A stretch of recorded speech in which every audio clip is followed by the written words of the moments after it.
Seterusnya, pihak kerajaan negeri hari ini mesyuarat juga telah memutuskan bahawa pihak kerajaan negeri pula akan menampung kos untuk sewaan kepada mereka yang terjejas. Kalau kita anggarkan 600 isi rumah ini semua akan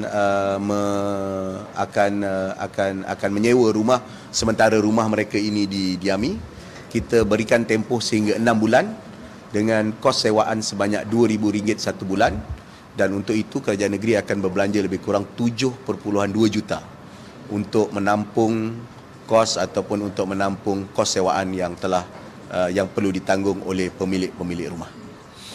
Dan mesyuarat juga telah memutuskan untuk melantik Datuk Johari Anwar, Timbalan Setiausaha Kerajaan Negeri yang juga merupakan pengarah unit perancangan ekonomi negeri, untuk melihat keseluruhan proses pemulihan. Kita sekarang sudah berada dalam fasa pemulihan.